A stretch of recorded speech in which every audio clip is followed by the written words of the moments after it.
Hello students, कैसे हैं आप सब। तो हम कर रहे हैं ये हिंदी एचटेट के लिए और भी और अदर एग्जामिनेशन के लिए। तो हिंदी व्याकरण की हमारी क्लासेस चल रही हैं और ये आपको प्लेलिस्ट मिल जाएगी। एक तो हिंदी के नाम से ही मिलेगी आपको हिंदी व्याकरण फॉर ऑल एग्जाम, और दूसरी मिलेगी आपको जिसमें ये ही क्लास आपको मिल जाएगी एचटेट के कॉमन सब्जेक्ट के एग्जाम के नाम से, तो कॉमन सब्जेक्ट के प्रैक्टिस क्वेश्चन के नाम से। तो आज जो हम कर रहे हैं, इससे पहले भी मैं कई क्लासेस करा चुकी हूँ आपको। अभी मैंने जो लास्ट क्लास आपको कराई थी वो कराई थी मुहावरे से रिलेटेड।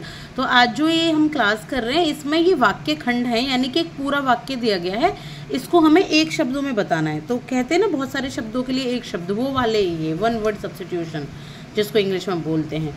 तो हमें एक इसमें सही बताना है। आज हम इसकी प्रैक्टिस करेंगे। तो जिसका आदि ना हो, जिसका आदि ना हो उसको क्या कहेंगे? अनंत, शाश्वत, अमर या अनादि।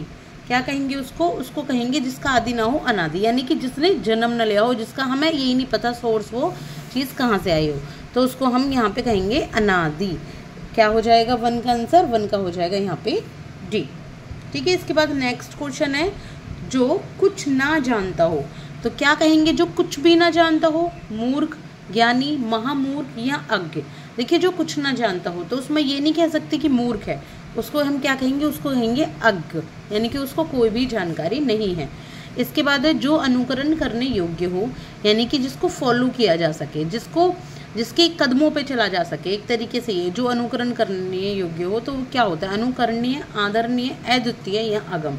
इजी है, बहुत आराम से मिल जाएगा। इसका आंसर है अनुकरणीय। क्या है? अनुकरणीय।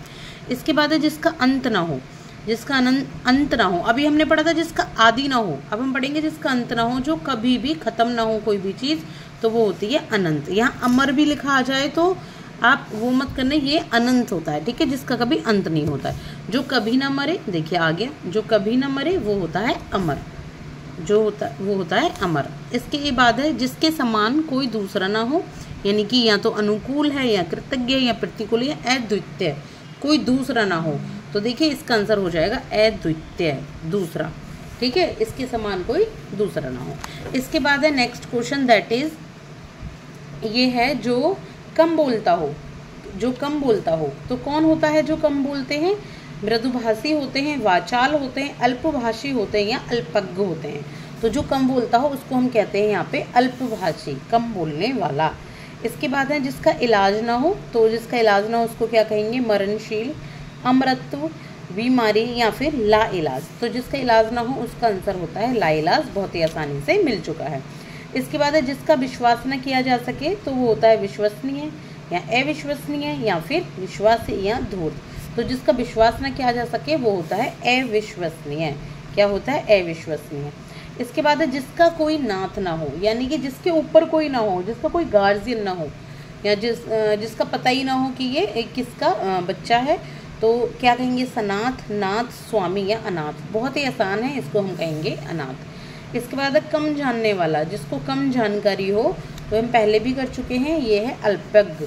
क्या है? अल्पज्ञ। इसके बाद है जहाँ जाना संभव ना हो, जहाँ बहुत ज़्यादा मतलब कठिनाई हो जाने में, संभव ना हो, तो इसको हम कहते हैं दुर्गम।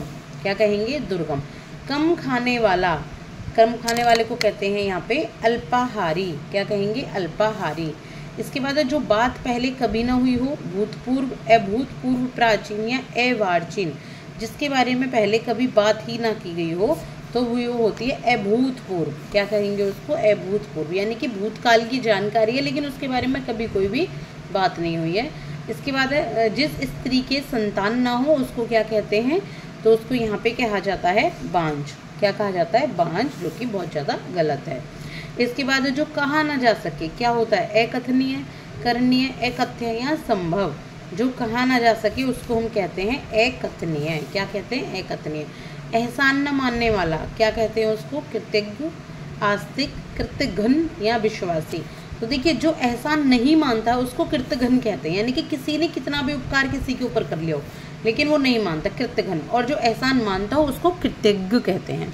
इसके बाद जिसने देश के साथ विश्वासघात किया हो, विश्वासघाती हो जाएगा, द्रोही हो जाएगा, आतंकवादी हो जाएगा या देशद्रोही हो जाएगा। तो वो हो जाएगा यहाँ पे देशद्रोही। जिसने देश के साथ विश्वासघात किया हो, क्या हो जाएगा? देशद्रोही। इसके बाद जिसने राष्ट्र के हित में अपना जीवन बलिदान कर दिया हो, राष्ट्र के हित में अपना जीवन बलिदान कर दिया हो, वो कहलाता है शहीद।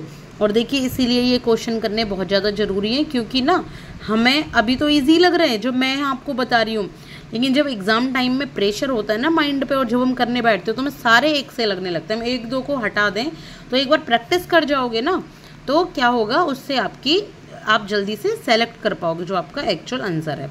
इसके बाद है वह जमीन जिसमें कुछ भी पैदा ना हो, ऊसर, उर्वर, बंजर या पथरीला। कौन सी होती है वो ज़मीन? वो होती है ऊसर ज़मीन, जिसमें कुछ भी पैदा नहीं होता है।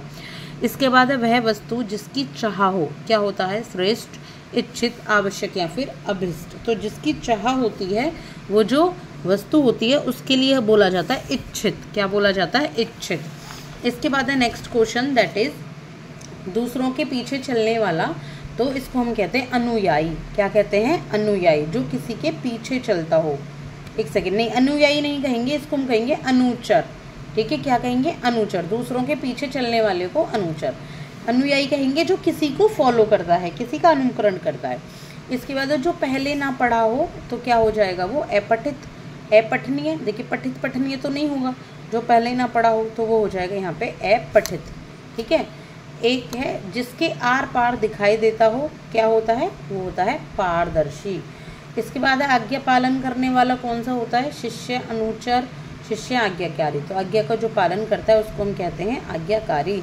इसके बाद है काम से जी चुराने वाले को क्या कहा जाता है? कामचोर, आलसी, कर्मठ या फिर परिश्रमी। तो जो काम से जी चुराता है उसको हम कहते हैं कामचोर। इसके बाद है प्रतिदिन होने वाला, रोज कोई चीज़ हो रही है, उसको हम कहते हैं दैनिक। क्या कहा जाता है? दैनिक। इसके बाद है जिसका कोई अर्थ ना हो, मतलब बिना अर्थ की है कोई चीज़, कहते हैं ऐसी बात क्यों कर रहे हो जिसका कोई अर्थ ही ना हो, तो उसका जो आंसर हो जाएगा वो है निरर्थक। ठीक है, बिना अर्थ का। उपकार मानने वाला, तो उपकार मानने वाले को यहाँ क्या कहेंगे? कृतज्ञ। ठीक है, और उपकार ना मानने वाले को क्या कहा जाता है? कृतघ्न। इसके बाद लास्ट क्वेश्चन हम करेंगे, और 30 क्वेश्चन हम एक ही क्लास में कर चुके हैं। ऐसे कनेक्ट रहिएगा, प्लेलिस्ट आपको यहाँ मिल जाएगी जो कि आपकी हिंदी व्याकरण फॉर ऑल एग्जाम के नाम से है। साथ ही साथ जो प्लेलिस्ट है वो HTET कॉमन सब्जेक्ट के प्रैक्टिस क्वेश्चन के नाम से भी, उसमें भी आपको ये मिल जाएंगे, तो वहाँ से भी आप देख सकते हैं। तो हाथ से लिखे हुए को बताइए क्या कहते हैं? इसको कहते हैं हस्तलिखित। क्या कहते हैं? हस्तलिखित। तो thank you so much. Like and subscribe for more classes. Thank you.